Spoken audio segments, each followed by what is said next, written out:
자, 여러분들 안녕하세요. 이번 시간에는 수능 특강 5 극의 특성 및 극의 문화의 극문화의 구성 요소에 대해서 할 텐데요. 모두 수능 특강 22쪽을 펴도록 합시다. 자, 그럼 22쪽 다들 폈으면 이제 본격적으로 우리 내용 정리 부분 같이 한번 탐구해 보도록 하죠. 자, 1번 극의 특성 한번 같이 보도록 합시다. 극은 희곡이나 시나리오를 대본으로 삼아 인간 갈등을 배우와 대사와 행동으로 표현하므로 행동의 문화 또는 현자대 인생의 표현이라고 한다. 그래서 여기서 중요한 건 뭐다? 모두 우리 극문학은 대사가 과거형이 없고 무조건 현재형이다.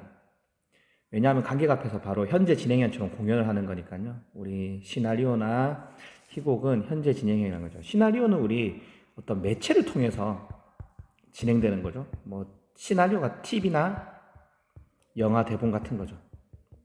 영화 대본 같은 거고요. 희곡은 주로 공연을 위한 거죠. 뭐 연극이나 뮤지컬 공연을 위한 대본인 거죠. 자, 극은 배우와 무대, 촬영 기법, 관객 요소를 염두에 두고 구성되고 연행된다. 뭐 이번 부분은 읽어보면 될 것 같고요. 극은 갈등의 예술이라고 할 정도로 인물의 내면적 갈등이나 인물 간의 갈등 이런 게 중요하다. 그 다음에 극에서 갈등은 개성적 혹은 전형적 성격. 우리 지연에 배웠었죠? 지난 시간에 배웠었는데 개성적은 좀 일반적이지 않은 성격과 행동, 그 다음에 전형적 성격은 특정 세대나 계층이나 세대를 대표한다. 전에 말했죠. 홍길동은 우리 억압받는 민중을 대표하는 그런 전형적인 인물이었죠. 그 다음에 뭐 주동인물과 반동인물이 있고 주동인물과 반동 사이의 행동을 통해 갈등이 제시된다. 이런 거 있고요.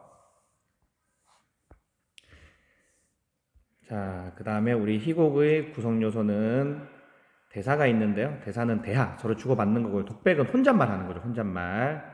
그 다음에 방백은 다른 등장인물은 듣지 않고 등장인물이 자신의 의도와 관객과 등장인물만 이제 대사를 듣는 거죠. 그래서 독백이랑 방백이 차이가 뭐예요? 하고 물어본다면 독백은 상대역이 없어요. 그냥 그야말로 혼잣말 하는 거죠. 혼잣말 하는 거고 방백은 상대역이 있더라도 이 사람은 듣지 않는 걸로 무언의 약속이 돼 있는 거예요. 상대역은 듣지 않기로 무언의 약속이 돼 있고 관객과 그 다음에 이 말하는 사람만 이렇게 얘기하고 듣게 되는 이런 약속이 있는 거죠. 상대역이 있더라도 이 사람은 듣지 못한다라는 약속이 있는 거죠. 자, 그 다음에 등장인물의 성격이나 생활환경, 신분 등을 나타내고 플롯은 구성이죠. 쭉 이 부분은 읽어보면 될 것 같고요. 그 다음에 두 번째 구성 요소 행동이 있죠. 그래서 행동은 대사로는 이제 표현되지 않는 것을 어느 정도 보완하는 그런 역할을 하고요. 행동이나 표정, 어조는 말투죠. 지시문은 대사 전에 이렇게 갈호로 이렇게 표시돼서 지시문, 뭐 인상을 쓴다, 아니면 뭐 팔을 휘젓는다 이런 식으로 괄호 안에서 이렇게 표시가 되는 거죠. 희곡과 시나리오 변환 보면은 아까 설명했듯이 연극의 대본이랑 영화나 TV 드라마의 대본이 있고 요즘 시나리오는 시공간의 제약이 자유롭죠. 컴퓨터 그래픽이 있으니까. 근데 연극은 컴퓨터 그래픽을 할 수가 없으니까 시공간적 제약이 크다는 거죠. 그 다음에 한번 고정되면 안정적으로 지속된다. 뭐 오페라의 유령이나 맘마미아 같은 건 지금 수십 년째 공연되고 있는 거죠. 그 다음에 시나리오는 촬영장에서 우리 뭐 쪽대본이라 그래서 그날 받아서 그날 공연하고 이런 경우가 있죠. 자, 그래서 장면 전환 또 차이가 있는데요. 막가장은 커튼이 한번 쳐지고 이제 막은 커튼이 쳐지는 거죠. 장은 뭐예요? 잠시 암전됐다가 불이 꺼졌다가 이렇게 켜지는 거죠. 이런 걸 통해서 싹 등장인물들이 싹 빠져나가고 그 다음에 무대 장치도 바뀌면서 장면이 전환되는 거죠. 시나리오는 장면 전환 딱히 장치가 없죠. 자연스럽게 어떻게 됩니까? 자연스럽게 화면이 전환되는 거죠.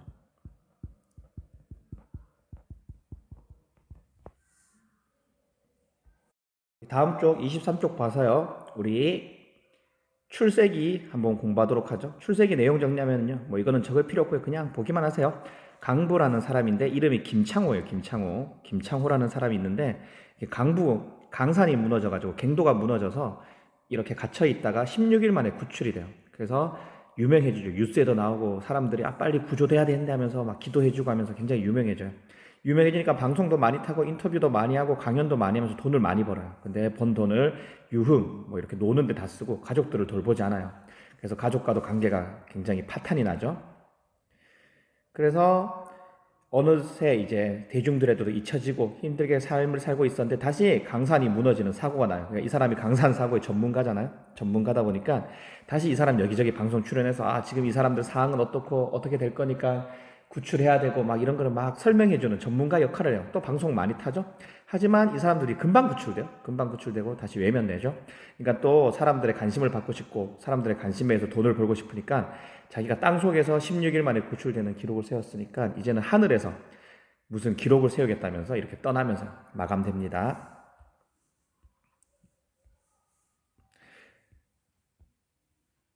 그래서 앞부분 줄거리 한번 읽어보면 될 것 같고요. 현대사회는 다원적인 계층의 여러 계층의 구조를 이루고 있다는 거죠. 강대한 지역의 넓은 지역의 생활 영역으로 인해 다양한 사회 계층을 이루고 있어서 계층 간의 많은 모순과 대립이 있을 수밖에 없다. 따라서 어떤 계층은 소외되는 부분이 있다. 사회 성원의 상호 이해를 위해서 매스 커뮤니케이션 미디어는 대중교통을 대리하는 것이다. 거대한 집단으로서 현대사회에 있어서 인간사회의 개인적인 대화나 퍼스널 커뮤니케이션은 실질적으로 불가능했다. 매스 커뮤니케이션이 필요한 이유죠. 우리 5천만 명이 모두 의견을 들으려면은 우리 뭐 평생 가도 안 되겠죠. 그래서 이 커뮤니케이션, 매스 커뮤니케이션 아주 큰 커뮤니케이션이라는 거죠. 여기서는 뭐 TV나 라디오 같은 뭐 TV, 라디오 뭐 이런 것 등이 있겠죠. 이런 걸 통해서 우리가 의견을 주고받을 수 있다는 거죠. 사회 소식도 듣고 한다는 거죠. 신문도 포함될 수 있겠네요. 잡지도 포함될 수 있겠고요. 그래서 거대한 커뮤니케이션 역할을 하는 것들이죠. 그래서 이것들이 필요한 이유입니다. 현대사에서는 개개인이 일일이 다 만나보고 의견을 교환할 수 없다는 거죠. 자, 김창호가 드디어 등장하네요. 선생님, 홍 기자 뭡니까? 저 모르시겠어요? 당신 누군데? 홍 기자님이시죠? 그런데요, 저 김창호입니다. 김창호? 김창호라는 이름이 한두 개요? 굉장히 무관심하죠.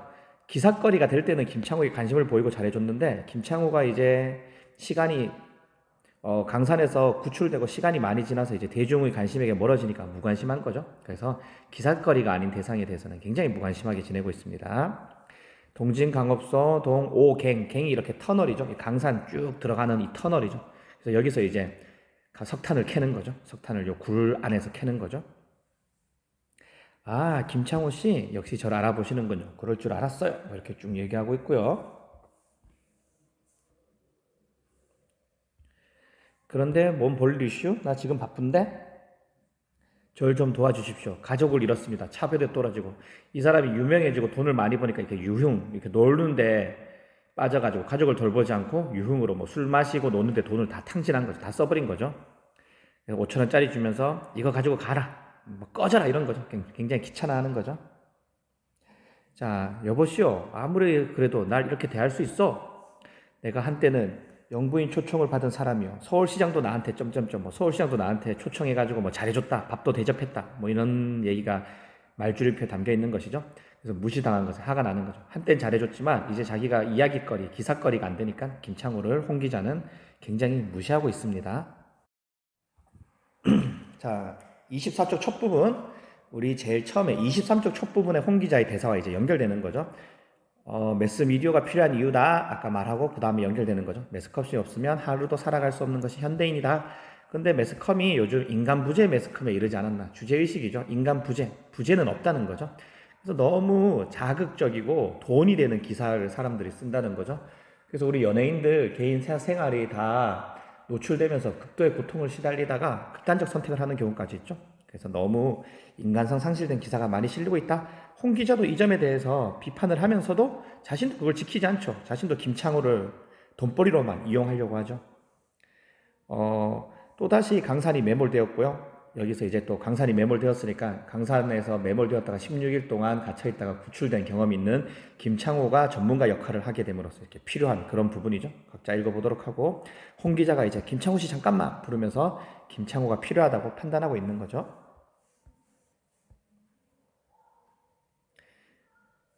시청자 여러분 기억에도 새로운 매물 강부 김창호 씨가 자리에 나오셨습니다. 지난번 10월 갱구 매물로 16일간 굴 속에 갇혀있다. 무쇠 같은 의자, 강인한 육체로 살아남은 김창호 씨.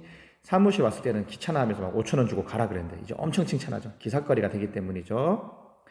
뭐 김창호 씨에게 이 사람들 어떻게 해야 될까요? 지금 강산이 무너져서 갇혀있는 사람들 어떻게 해야 될까요? 그러니까 체온을 유지해야 된다. 그러고 신이 났죠. 왜? 아, 내가 또 유명해지고 돈도 벌 수 있겠구나. 이 생각에 김창호 씨는 사람들의 관심이 반가운 거죠. 그런데 금방 구해져요. 너무 빨리 끝나요. 방금 인부들이 구출되었다고 합니다. 아, 김창호의 가치가 사라졌네. 쉽게 포크레인이 이렇게 드러내가지고 강부들을 구했다고 합니다. 참 싱겁게 끝나는군. 인간 부재의 매스컴을 드러내죠. 특종이 사라진 것에 실망한 거예요. 사람들이 목숨을 구했으면 좋아해야 되는데 홍 기자는 이제 돈이 되는 기사거리가 사라진 것 때문에 좀 실망하고 있는 거죠. 그래서 인간성 상실이 드러나고 있습니다. 사람들 이제 다 구출돼서 김창호 이야기에 관심이 없는데 김창호는 그런 것도 모르고 그냥 신이 나서 계속 이야기하고 있는 거죠. 여보 가요. 어디로 가? 땅속으로. 아니야. 관심을 받았던 공간. 또 다른 관심을 받기 위해서 이제 하늘로 가겠다. 새로운 관심을 받고 싶어하는 그런 내용이 나오고 있습니다. 자, 이 곡은 희곡이죠. 희곡. 연극 공연을 위해 만들어진 대본이고요. 자, 그 다음 성격 풍자적, 비판적 웃음이 있는 거죠. 어떤 비판? 인간 부재 현실 비판. 홍 기자가 김창호한테 막 차갑게 대했다가 잘해줬다가 약간 이랬다 저랬다 하는 모습이 또 웃기죠. 김창호 씨도 좀 웃겨요. 대중들의 관심 받아서 좋아했다가 가본 적도 없는 하늘에서 뭔가 도전하겠다. 이거 굉장히 위험하고 어리석은 생각이죠. 자, 그 다음에 특징은 실제 강산 사고를 소재로 1970년대 언론 비판. 이 글을 쓴 작가님께서 실제로 이렇게 방송사에서 근무를 했다 그래요. 그리고 1970년대에 실제로 이런 사건이 있었다고 합니다. 그것을 바탕으로 해가지고 약간 극적으로 이렇게 바꾼 거죠. 자, 그 다음에 다양한 장면들을 연결해서 구성하고 매물 구조, 출생 몰락 하면서 이렇게 쭉 인생이 잘 풀리다가 다시 이제 절정, 구조되고 이제 한참 언론 받다가 다시 사람들의 관심이 시들해지면서 하강하는 그런 구조를 띠고 있는 거죠. 자, 작품 구조는 여러분들 각자 한번 읽어보도록 하고요. 홍 기자에게 김창호의 의미는 결국 뭡니까? 기삿거리로만 생각하는 거죠. 돈으로만 생각하는 거죠. 돈 되는 기삿거리로만 생각하는 거고요. 자, 매스 커뮤니케이션의 문제.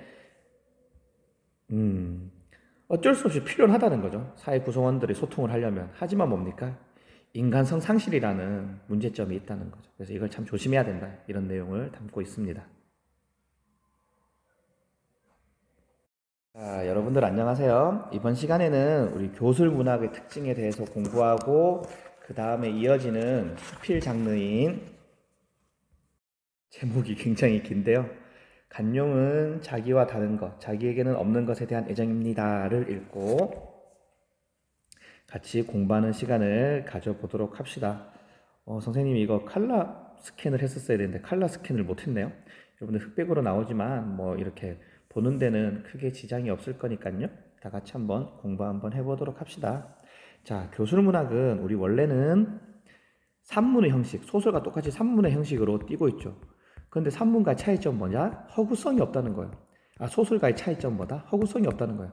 허구는 사실성 더하기 작가의 생각, 작가가 꾸며낸 허구성을 드리고 있죠. 그렇지만 이 교술문학은 그냥 사실만 쓴 글이다. 사실만 쓴 글이다. 우리 교술문학은 서사문학과는 다르게 우리 소설로 대표되는 서사문학과의 차이점이죠. 자, 그래서 형식이 자유롭다. 이거 교술문학하면 꼭 나오는 거죠. 그 다음에 수필이 대표적인 교술문학의 갈래이다. 이렇게 되어 있고요.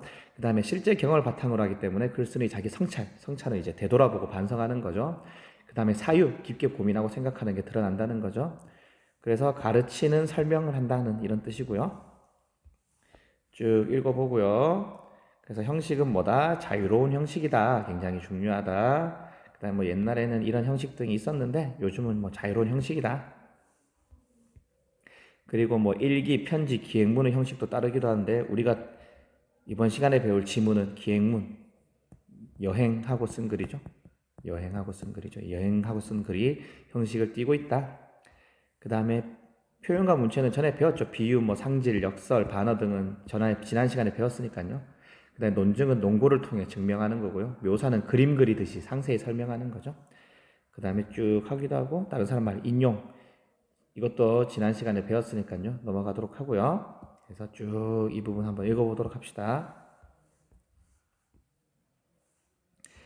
형식이 자유로운 만큼 주제도 뭐 쓰는 사람에 따라 굉장히 다양하고 자유롭다는 거고요. 그 다음에 글쓴이가 자기 이야기를 쓴 거니까 당연히 개성이 드러나겠죠. 그 다음에 인간 삶에 대한 진실, 사실적인 글이라는 거죠. 그 다음에 교훈을 주기 위한 글이니까 뭡니까? 이 교훈, 주제가 명확히 드러나겠죠. 주제, 교훈이 명확히 드러난다는 특징이 있습니다. 자, 그러면 우리 본격적으로 우리 작품에 대해서 한번 공부해 보도록 하죠. 자, 우리 이 글은 굉장히 유명한 우리 신용복이라는 교수님 겸 작가님이 여행을 하고 뭐 중국이랑 그 다음에 뭐 서유럽, 런던이랑 서유럽이랑 그 다음에 트루키에죠. 이제 터키 아니죠. 튀르키예까지 이렇게 여행하고 와서 쓴 여정이 이렇게 여행 경로죠. 그 다음에 견문, 보고 들은 거죠. 그 다음에 감상, 여정, 견문, 감상이 들어있는 우리 기행문의 형식을 띨 수필이라고 볼 수 있겠네요. 이런 걸 우리 기행 수필이라고 그러죠. 이 지문에 있는 거는 터키를 여행하고 이제 쓴 내용을 다루고 있습니다. 트르키예 중에서도, 터키 아니죠. 죄송합니다. 트르키예 중에서도 트르키예 수도인 이스탄불에 여행을 하고 쓴 글이 있습니다. 이스탄불은 먼 곳에 있었습니다. 거리로는 로마나 파리보다 가까웠음에도 불구하고 나의 의식 속에는 훨씬 더 멀리 있었습니다. 이스탄불과 콘스탄티노플 그리고 비잔틴이 서로 구별되지 않은 채 흑해처럼 몽매하기만 했습니다. 트르키의 역사나 무에 대해서 무지 알지 못했음을 비유적으로 표현한 거죠. 그래서 비잔틴 제국이 옛날에 트르키예 지역에 있었는데 거기 수도가 우리 콘스탄티노플이었죠. 그래서 터키 역사가 참 재밌는 게 이 비잔틴 제국은 카톨릭교였죠. 카톨릭교. 그러다가 다시 이스탄불이 되면서 뭐예요? 트르키예 제국이 세워지고 이스탄불이 되면서 이슬람교를 믿게 되는 거죠. 그래서 기독교 유적과 카톨릭 유적과 이슬람 유적이 모두 공존하는 그런 도시죠. 이 지문에도 이제 그런 내용이 나옵니다. 이 아득한 거리감이 왜 내게도 왔는지 의문입니다. 이곳에 와서 비로소 깨닫게 된 것은 나의 머릿속에 완강히 버티고 있는 이중의 장벽. 이중의 장벽이 뭐다? 중국의 벽과 유럽의 벽이라는 거죠.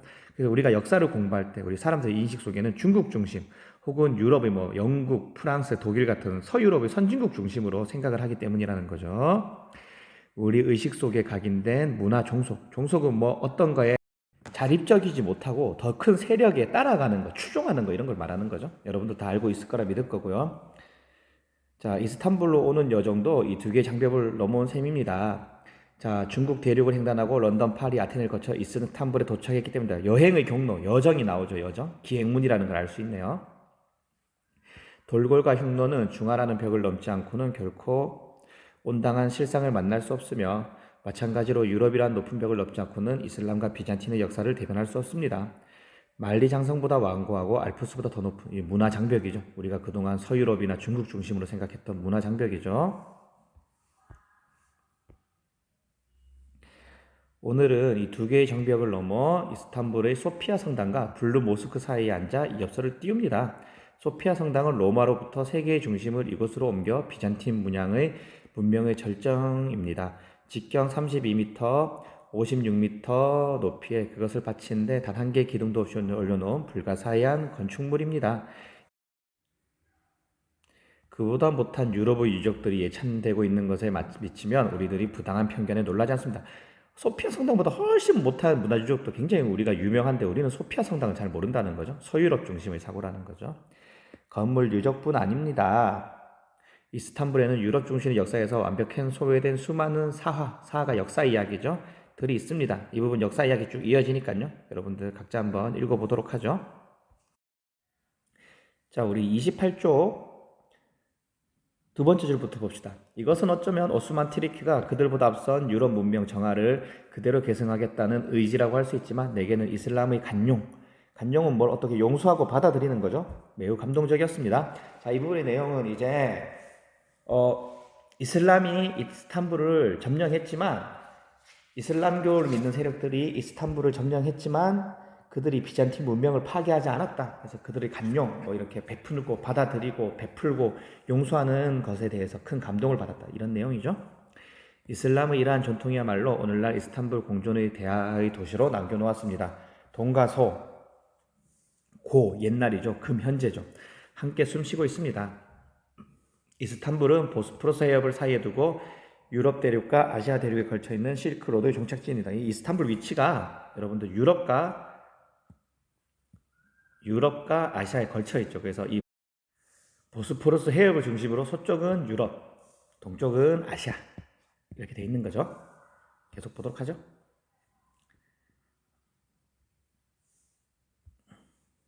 터키는 스스로 아시리아, 그리스, 페르시아 뭐 이렇게 역대 문명을 계승하고 있는 나라로 터키가 굉장히 땅이 넓어요. 세계 8번째로 넓은 나라거든요. 그러다 보니까 여러 나라의 문화가 뭐 침략하고 점령하고 이런 과정에서 여러 나라의 문화가 이렇게 섞여 있다는 거죠. 그 다음에 여러 아름다운 문화 유적들이 있다는 거고요. 그래서 이런 여러 역사와 문화들이 있기 때문에 모자이크의 나라, 여러 문명을 계승했다는 거죠. 모자이크가 뭐예요? 색종이 같은 거를 이렇게 찢어서 붙이는 거죠. 그래서 여러 나라의 아름다운 문화가 색종이 찢어서 붙이듯이 잘게 잘게 이렇게 붙어져 있다는 거죠. 우리는 저마다 내면 깊숙한 것에 자기에게 없는 것, 자기와는 다른 것에 대한 애정을 간직하고 있다는 것을 이곳에서 다시 한번 깨닫게 됩니다. 내면의 애정이 간용과 하해로 개할 수 없었던 까닭은 지금까지 인류사가 달려한 험난한 도전 때문입니다. 이 이슬람인들은 비잔틴 제국에 대한 문화에 대한 애정이 있었기 때문에 성소피아 성당을 파괴하지 않았다는 거죠.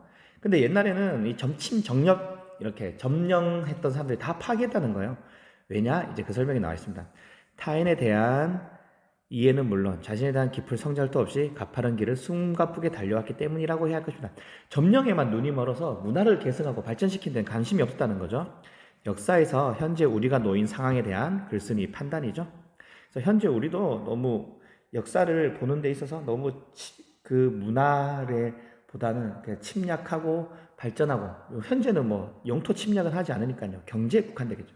경제적으로 해서 상대방을 뺏고 물건에게 수출을 많이 하고 수입을 조금 해서 이익을 취하려고 하고 이런 형태가 되고 있다는 거죠. 자, 이 부분은 여러분들 각자 한번 읽어보도록 하고요. 당신, 가상의 청자를 설정했네요. 이스탄불로 나를 부른 까닭은 이제 알 수 있을 것입니다. 당신이 보여준 것은 이스탄불이 안고 있는 간용과 공존의 역사였습니다. 그래서 누군가 자기를 이스탄불로, 사실은 자기 의지로 갔지만 불러서 자연스럽게 가게 된 거라고 표현하고 있는 거죠. 뿐만 아니라 세계화라는 강자의 논리를 역조명할 수 있는 귀중한 시각이었습니다. 약육강식의 세계화를 비판하는 거죠. 우리가 그동안 너무 서유럽이나 중국 중심으로 역사를 봤다는 거죠. 자, 그 다음에 마지막 문장. 그것을 열어가는 멀고 먼 여정에 나서야 할 것입니다. 이 여정은 뭐다? 편견을 깨고 우리가 성소피아 성당을 살려줬듯이 간용, 이렇게 용서하고 받아들이는 걸 실천하자는 거죠. 자, 이 글의 갈래 보도록 합시다. 이 글의 갈래는 경수필이죠. 경수필은 좀 약간 가벼운 글, 자기 개인적인 이야기하는 이런 거 우리 신변잡기라 그러죠. 자기 개인적인 이야기하는 거, 소소한 이야기하는 거 이런 걸 경수필이라 그러고 중수필은 약간 무거운 이야기, 무거울 중자죠. 그래서 약간 전문 지식이나 어떤 교수님들이 자기 전문 지식을 이야기하는 거죠. 이런 것들, 과학이나 뭐 사회 일반적인 그런 이야기들을 하는 것들 이런 걸 중수필이라고 그러죠. 여기서는 여행하고 느낀 자신의 개인적인 이야기를 하고 있으니까요. 경수필이라고 볼 수 있겠죠. 그 다음에 사색은 뭐 생각하는 거죠. 쭉 성찰, 뭐 깨닫고 반성하는 거죠. 자, 견문은 보고 들은 거죠.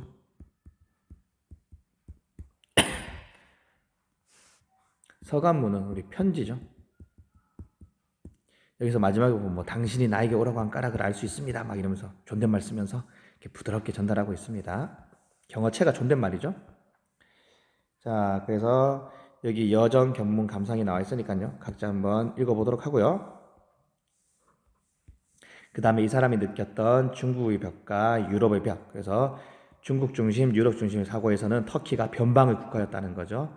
하지만 터키를 와보니까 굉장히 아름답고 여러 나라의 문화가 혼재돼서 독특한 그런 개성을 이루고 있었다는 거죠. 터키가 여러 나라 문화를 받아들여서 공존하듯이 우리도 공존의 이런 평화와 공존의 가치를 제시해야 된다. 이런 내용을 말하고 있습니다. 다들 수고 많았고요. 오늘 여기까지 하도록 합시다.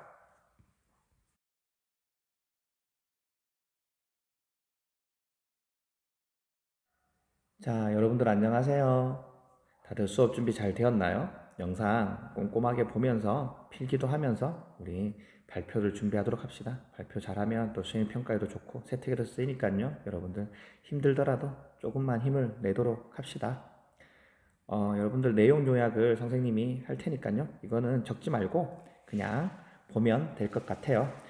자, 선생님이 이거 좀 잘못 적었네요. 잠깐만요. 좀 고치겠습니다.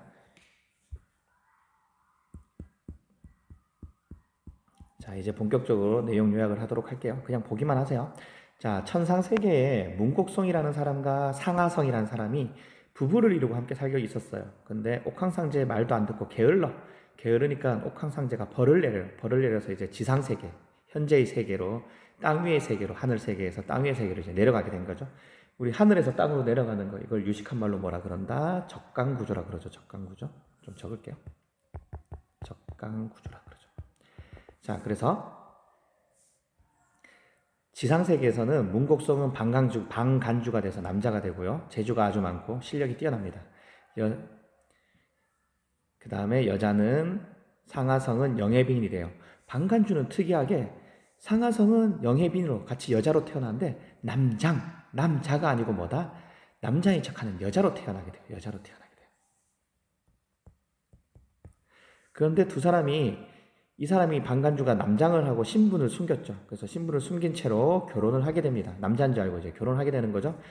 여성임을 눈치채고 그냥 일반적인 부부 관계가 아니라 그냥 친구처럼, 지기가 친구죠. 그래서 친구처럼 다른 사람들이 봤을 때는 또 법적으로는 부부지만 이 둘 사이는 친구처럼 지내게 됩니다. 그래서 방간주는 남자인 척해서 이제 가거급제하고 한리막사돼서 전쟁에서 공을 세우고 나라를 구하고, 한리막산 벼슬이죠. 나라 구하고 죽기 전에 자신이 여자임을 밝히는데 임금이 용서해주면서 용서받으면서 떠납니다. 지금 지문에 나와 있는 부분은 이제 임금에게 여자임을 밝히고 임금이 용서해주는 그런 부분입니다. 그럼 다들 지문을 126쪽을 펴서 지문을 보도록 하지요. 사실 단어가 어려운 게 좀 많은데요. 단어 어려운 거는 문제를 풀 때는 크게 영향을 미치지 않으니까요. 여러분들 그냥 보면 될 것 같아요. 하루는 승상이 방간주죠. 방간주. 벼슬 이름이죠. 승상은 방간주의 벼슬 이름이죠. 외헌, 별채. 그러니까 우리 별장이나 뭐 시골집 가면은 여기 본체가 있으면 여기 마당 안에 외딴 데 떨어져 있는 집이 좀 손님들이 주무시는 방이라든지 이런 걸 우리 별채라 그러죠. 소련이 갈건을 쓰고 두건을 쓰고 학창이 흰옷을 입은 사람이 대나무 지팡이를 짚고 승상 앞에 나타났다. 승상이 보니 그 사람이 기골, 형체가 신선처럼 고상하고 우아하기에 놀라서 어찌할 줄 모르다가 한가피 의관을, 복장을 바라고 나아가 맞으며 말했다.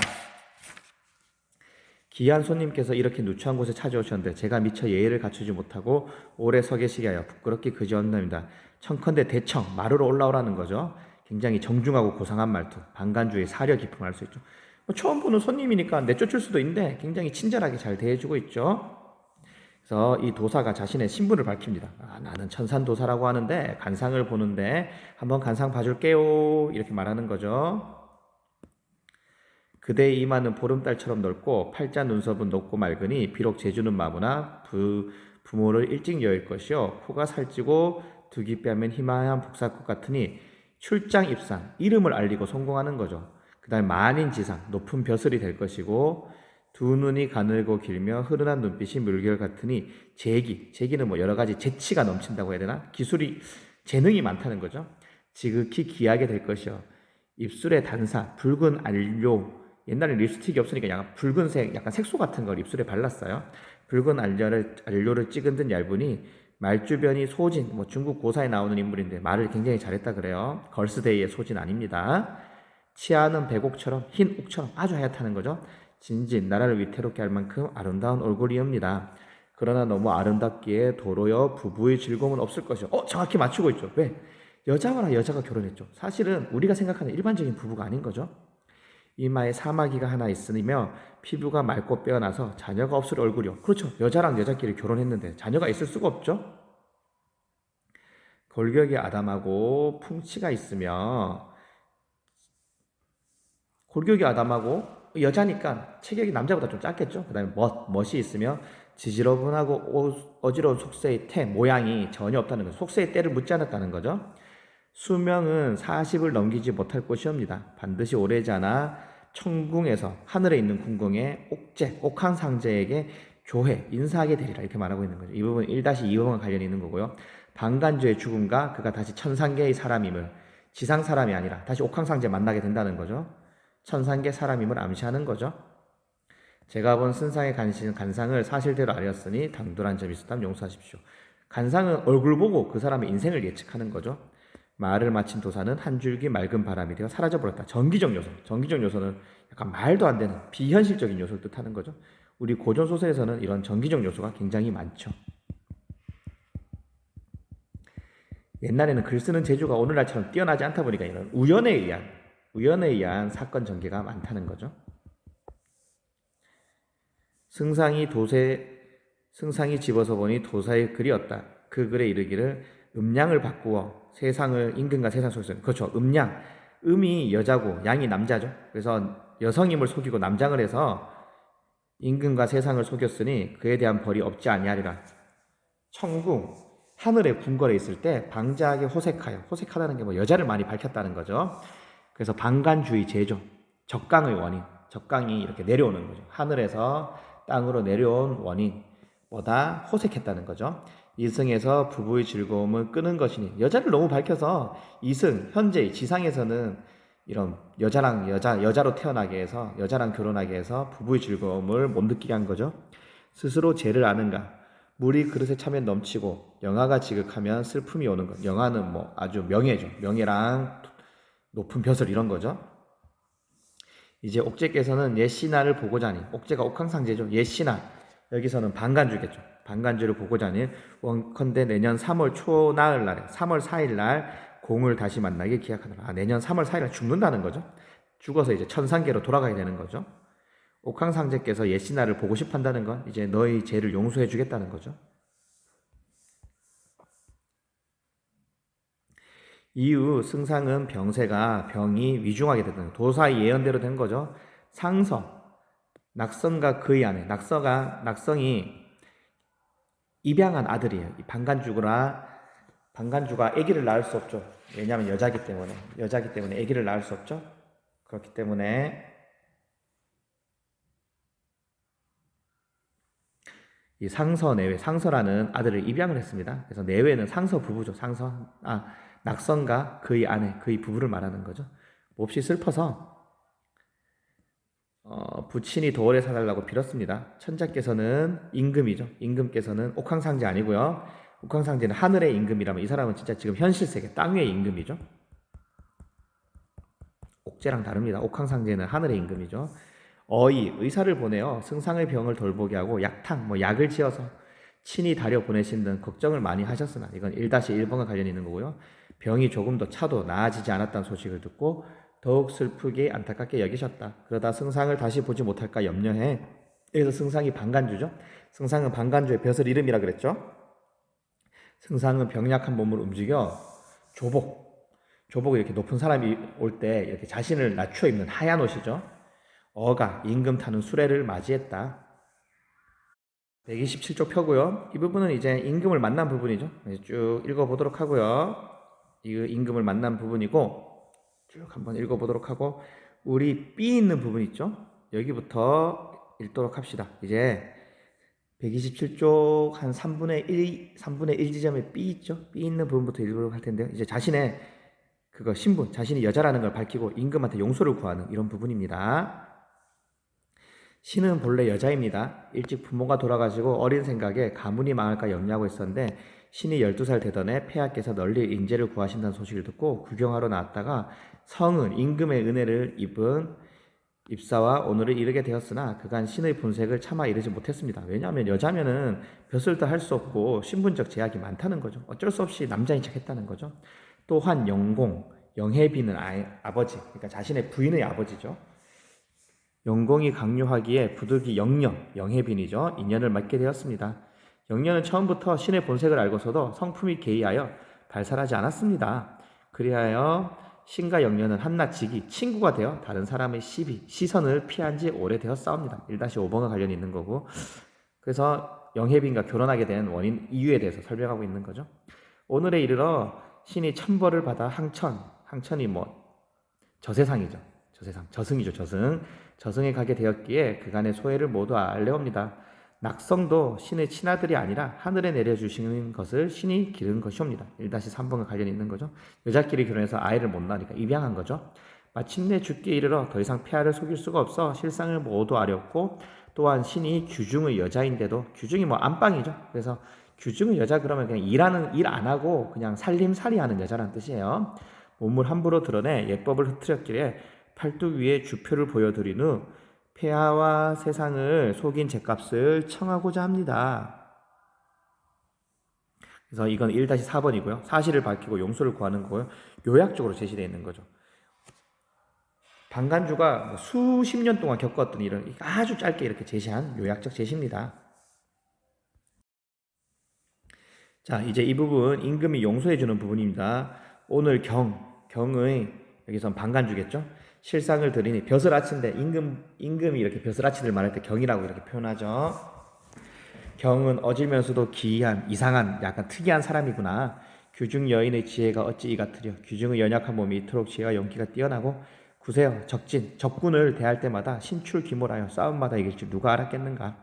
짐은 경의 신체 용모 부족함이 없다고 생각했지만 오직 키가 다른 신하들에 비해 작고 수염이 없는 것을 이상하게 여기긴 했도다. 그러면서도 망연히 깨닫지 못해 경의 인륜을 온전하게 지켜주지 못했으니 이는 짐이 어리석고 사리에 밟지 못한 탓이로다. 오히려 너가 여자인 날 속인 게 잘못이 아니라 내가 속인 걸 알아차리지 못한 내 잘못이다, 이렇게 본인을 표현하고 있는 거죠. 경은 안심하고, 여기선 경은 방간주죠. 하루빨리 자리에서 일어나길 바라노라. 짐은 마땅히 저버리지 아니하노라. 방간주의 본색 여자임을 알고도 계속 높이 평가하는 거죠. 주표는 뭐 여자임을 드러내는 이런 문신 같은 거죠. 어찌 경이 절개를 모르겠는가. 절개는 이렇게 춤과 비슷한 거죠. 임금을 위해서 이렇게 목숨까지 바치는 충성을 다하는 거죠. 승상은 이를 더욱 귀하게 여기며 천자가 제3승상을 위로하였다. 소설이고 국문소설이고 여성 영웅 소설이죠. 그래서 이 방간주가 여자인데도 불구하고 이 지문에는 안 나오지만 전쟁에 나가서 적군들 다 물리치고 공을 세우거든요.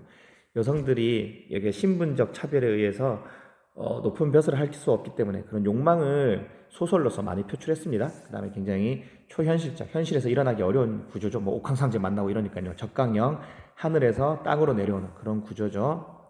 자, 이 부분 쭉 읽어보고요. 쭉 읽어보도록 합시다.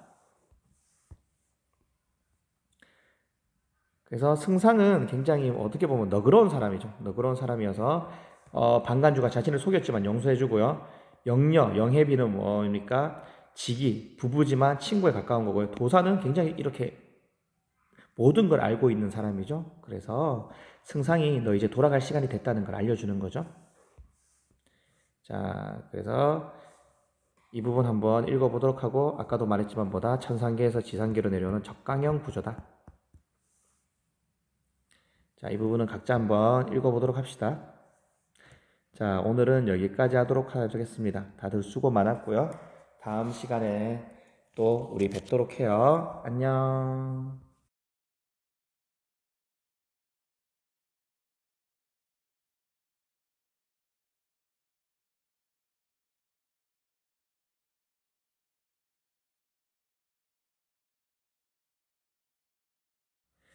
자, 여러분들 안녕하세요. 이번 시간에는 우리 창선 가미록 공부하도록 할 텐데요. 다들 수능 특강 131쪽을 피도록 합시다. 자, 줄거리 설명할 테니까요. 이건 적을 필요 없이 그냥 보도록 하세요. 하옥이라는 사람이 있었는데, 높은 벼슬이죠. 높은 벼슬을 하던 사람이 있었는데 3명의 부인이 있었어요. 심씨와 요씨, 정씨. 심씨에겐 하춘, 요씨에겐 하빙선, 이렇게 정씨에겐 하진이라는 자식이 있었는데 주인공은 하진이에요. 하옥은 하진이 굉장히 똑똑하고 해서 편해. 일방적으로 좋아하는 거죠. 약간 차별해서 좋아하는 거죠. 근데 이 첫째인 하춘이 하진을 굉장히 학대하고 괴롭힙니다. 첫째 형이니까 뭐라고 말도 못하고 그냥 당하기만 있는 거죠. 가급급제하지만 또 이렇게 하춘이랑 이 세력들이 이 사람을 모함해서 기양 가게 돼요. 기양 가게 되는데 이제 해적들이 쳐들어오니까 백의종군에서 벼슬이 아니지만 그냥 일반 병사로 참여해가지고 적군을 물리치고 공을 세우고 왕에게 뭐 그 능력을 인정받아서 다시 잘 살게 된다는, 어떻게 보면 굉장히 좀 단순한 내용인데요. 우리 지문에 있는 내용은 이런 중심 내용에서 약간 떨어져서 격가지인 내용인데요. 이 진채경이라는 여인에 대한 이야기예요. 진채경이라는 여인에 대한 이야기인데 하진이 나중에 누구랑 결혼을 하자 하면은 윤소저랑 결혼하게 돼요. 윤소저는 윤요옥이라는 동생이 있고 이 윤요옥은 진채경과 혼인을 하는데요. 이 진채경이 혼인을 하기까지 해서 굉장히 많은 시련을 겪습니다. 여기서는 이 진채경이 이 겪는 시련을 이렇게 담고 있는 그런 내용입니다. 그럼 모두 지문을 보도록 하죠. 이전에 진공이 병부에 있을 때였다. 여기서 진공은 공은 벼슬 우리 김선생님, 박선생님 선생님 이름이 김재한이지만 김선생님 이렇게 부르죠. 이런 식으로 진시성을 가진 선생님, 사장님 이런 것이죠. 그래서 진채경의 아버지예요.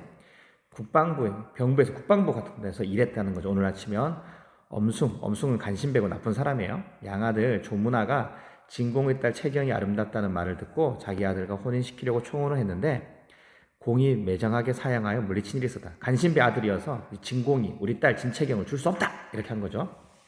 조문화는 크게 분개한 나머지 화가 나서 엄숭에게 청탁하여 진공을 상서성 노안부 제독으로 자천시켰다. 그러니까 국방부에서 저 지방으로 끝으로 보내버린 거죠. 그런 후 다시 양석을 시켜 진공이 태원전 3천만 냥을 사사로이 개인적으로 착복 이렇게 먹었다는 거죠. 무고는 거짓말로 이렇게 신고했다는 거죠. 이건 1-2번과 관련이 있는 거예요. 금이옥, 오늘날 치면 검찰청 같은데요. 가두고 온갖 음모로 죄를 얽어매었다. 자, 조문화 부인 채경이 서울 옛집으로 돌아말 듣고 부인은 친척 어머니 오낭중을 불러 말했다. 이제 진채경을 결혼시키려고 좀 협박하는 거죠. 진채경을 자기 딸과 결혼시키려고. 전영수의 죄를 보자면 죽어 마땅하지만 내가 입만 뻥끗하면 구해줄 수도 있어. 허나 지난번에 진영수는 나를 심히 업신여기며 우리 집 청혼을 딱 잘라 거절했을 때 내가 간신배라고 해서 우리 아들이랑 결혼을 거절해? 이러면서 말하고 있는 거죠. 내가 원수를 은혜로 갚을 순 없지 않소. 그러니 그대가 진영수와 친척간이라고 하니 진영수가 살아서 감옥문을 나오는 걸 보고 싶다면 나를 위해 이 딸에게 이 말을 전하시오. 그 딸이 만약 효녀라면 틀림없이 어떻게 하는지 알 것이오. 딸에게 말하라는 거죠. 너 결혼 안 하면 너희 아빠 감옥 간다? 이렇게 혼인할 것을 강요하죠. 친척인 오낭중은 건세 있는 사람을 두려워하며 내내 하기만 하는 위인이라 이거 1-3번과 관련 있고요. 오낭주의 성격을 서술자가 설명하고 있죠. 직접적 제시죠. 자, 그 다음에 기억 있는 부분까지요. 각자 읽어보도록 하고요. 여기서는 별건 아니고 이제 사람들이 엄마가 말리는데도 자기가 아버지를 위해서 조문화의 아들과 이제 결혼을 하겠다 이렇게 내용하는 부분입니다. 자, 그러면 우리 밑에서 하나, 둘, 셋, 넷, 다섯, 여섯, 7번째 줄부터 한번 읽어보도록 하죠. 채경은 조금도 거림낌 없이 오낭중에게 혼인을 허락하겠다고 말했다. 이렇게 조문화가 오낭중한테 전달했고 다시 채경이 오낭중한테 전달하는 거죠. 주체적인 성격임을 알 수 있죠. 가족들이 말렸지만 내가 아버지 구하기 위해서 결혼하겠다는 거죠. 오낭중은 크게 기뻐하면서 조문화에게 이 사실을 알리자 조문화는 미칠 듯이 기뻐했다. 다음날 조문화가 다시 엄승에게 청탁을 넣으니 천자는 진공을 임금이죠. 진채경의 아버지죠. 죽이지 않고 그냥 기양 보냈다는 거죠. 온남이 굉장히 시골이었나 봐요. 진공이 옥에서 나오자 부인 채경이 붙들고 통곡한데 진공은 간계한 모습으로 길게 탄식할 따름이었다. 간계한다는 건 굉장히 약간 화도 내고 억울하고 이런 거죠. 내가 미리 기미를 알려차려 벼슬을 그만두고서 우유부단하게 지체한테 해서 이같이 몹쓸 일을 당했어요. 누구를 원망하겠어. 이거 1-1번이죠. 모함을 당해서 기양까지 가는데 내가 벼슬 그만뒀으면 이런 일도 없었을 텐데 괜히 벼슬하고 있다가 이렇게 기양 가게 된다. 이렇게 말하는 거죠. 그리고 여러분들 이 중략 부분 줄거리 위에 부분까지는 이제 부인이 사실대로 말하는 거죠. 당신 딸 진채경이가 어쩔 수 없이 당신을 구하기 위해 조문화의 아들과 결혼하기로 했다. 그러니까 아버지가 굉장히 화가 나면서 지금 굉장히 슬퍼하는 부분이죠. 윤요가 이미 약혼을 했는데 날 구하기 위해서 이상한 놈과 결혼을 하다니, 간신배의 아들과 결혼하다니 안 된다. 그러면서 굉장히 억울해하고 있는 부분입니다. 굉장히 슬퍼하고 있는 부분입니다. 그러면 우리 중략 부분 줄거리 그 밑에 부분부터 한번 살펴보도록 하죠. 진공과 부인이 떠나자 채경은 방으로 돌아와 누워 밤낮으로 흐느껴 울었다. 조문화와 하인이 끊임없이 와서 혼인을 재촉했다. 채경은 유모를 시켜 말을 전했다. 유모는 뭐 집안일 대신해주는 그런 여인을 말하는 거죠. 이제 막 부모님과 헤어지니 마음이 먹먹합니다. 수십 일 정도 지내고 마음이 좀 진정된 뒤에야 혼인을 할 수 있겠습니다. 조문화와의 혼인을 미루기 위한 전략 첫 번째고요. 마음이 슬프니까 지금 당장 결혼 못한다는 거죠. 3-2번과 관련이 있습니다. 조문화의 하인이 돌아가서 채경의 말을 전했다. 아들이 안달이 나서 조급해하자 조문화가 말했다. 조문화 아들이 나 결혼하고 싶어 빨리 결혼시켜줘 하고 아빠한테 쪼르는 거죠. 사람의 마음이면 그럴 수밖에 없을 것이니 원하는 대로 해주자꾸나. 그 아이는 이미 손안에 든 바나 진비 없으니 혼인을 조금 늦춘다고 어리로 가겠느냐. 네 닷새 후 4-5일 후 조문화는 계집종 여자 종을 보내 채경이 어떤지 살펴보겠다. 채경은 머리카락으로 얼굴을 가린 채 이불을 뒤져쓰고 신음하고 있다가 개날픈 목소리로 유모를 불러 말했다. 내가 슬픈 일을 겪고 마음이 상한 뒤끝에 심한 감기가 걸렸네. 마음을 편히 먹고 몸조리를 잘해서 하루라도 빨리 몸이 완쾌되어야 아버님을 살려주신 은혜를 갚을 텐데. 조문화의 은혜. 사실은 뭐 조문화가 은혜를 입은 건 아니죠. 사실은 자기가 모함해서 기약을 보냈으니까. 바깥 사람들이 너무 자주 오가니 마음이 불편하네. 조문화와의 혼인을 미루기 위한 전략 두 번째죠. 좀 감기 걸리고 몸이 아프다는 거죠. 3-1번과 3-2번과 관련이 있는 겁니다. 자, 계집종이 돌아가 이 말을 아뢰자 조문화가 기뻐하며 말했다. 오히려 효성이 지극하다고 기뻐하는 거죠. 참 착하네 이러는 거죠. 지금 자기 속이려는 것도 모르고. 지금도 그 뜻대로 해서 성을 돋구지 말자꾸나. 이후로는 매일 문 밖으로 안부만 묻고 함부로 집으로 들어가지 않았다. 1-5번과 관련이 있는 거고요. 다시 열흘이 지나자 채경은 부모님 행차가 이미 멀어졌겠다 헤아리고, 부모님이 가까운 데 있으면 다시 부모님을 잡아갈 수도 있잖아요. 조문화 일당들이. 그래서 부모님 멀리 간 걸 알고 유모와 몸종, 종은 뭐 일봐주는 자기 심부름 해주는 사람이죠. 운섬을 데리고, 운섬은 이름이고요. 짐을 가볍게 뿌르니 난자 옷을 입은 채 한 마리 나귀를 타고 해남으로 떠났다. 조문화의 혼인을 미루기 위한 전략 세 번째. 변장한 다음에, 남자로 변장한 다음에 도망가 버린 거죠. 3-4번과 관련이 있는 거고요. 다음날 아침 조문화의 하인이 와서 보니 집이 텅 비어있고 사람 흔적이 없었다. 이상하여 같은 골목에 사는 사람에게 물어보았다. 수능 특강 133쪽 펴고요. 뭐 아가씨 어디 갔냐고 물어봤지만은 남자로 변장해서 이렇게 도망간 뒤니까 뭐 아가씨고 뭐 그런 사람 없었다 이렇게 말하는 거죠.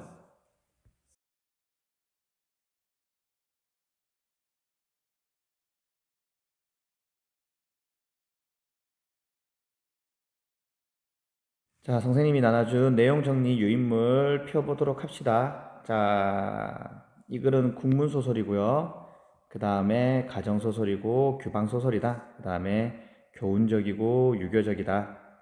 가정소설은 뭐 가정에서 여인에게 일어난 일을 쓰는 거고, 이 규방소설도 마찬가지 여인들이 일어난 일인 거죠. 그래서 뭐 혼인 뭐 이런 이야기죠. 그 다음에 전적 작가 시점이고 문어체와 산문체를 쓰고 있고, 뭐 건성징악과 충혈 사상가치 뭐 이런 거 한번 여러분들 쭉 한번 읽어보도록 합시다.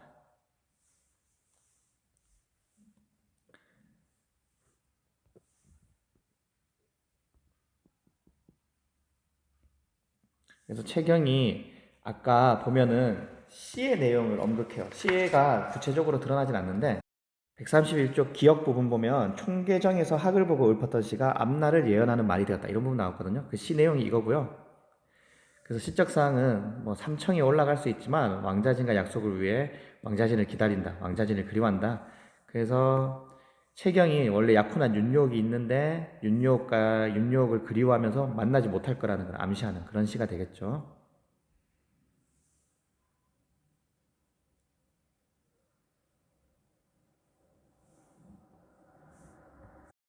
자, 삼천은 신선이 사는 궁전이죠 여기서. 어, 그래서 이렇게 왕자진 보고 싶지만 내가 갈 수 없다 뭐 이런 내용이고요. 자, 뭐 이거는 문제와 관련된 건데 정도는 도를 바르게 취하는 거죠. 원칙을 따르고, 건도는 상황에 따라 방법을 달리하는 건데요. 이 정도를 취했으면은 약속은 어떻든 지켜야 되니까 조문화 아들과 결혼했겠죠. 하지만은 상황에 따라서 임기응변에 따라서 옳은 걸 택했기 때문에 이렇게 조문화를 속이고 도망간다 뭐 그런 내용입니다. 다들 수고 많았고요. 오늘 여기까지 하도록 하죠. 수업 시간에 만나요. 감사합니다.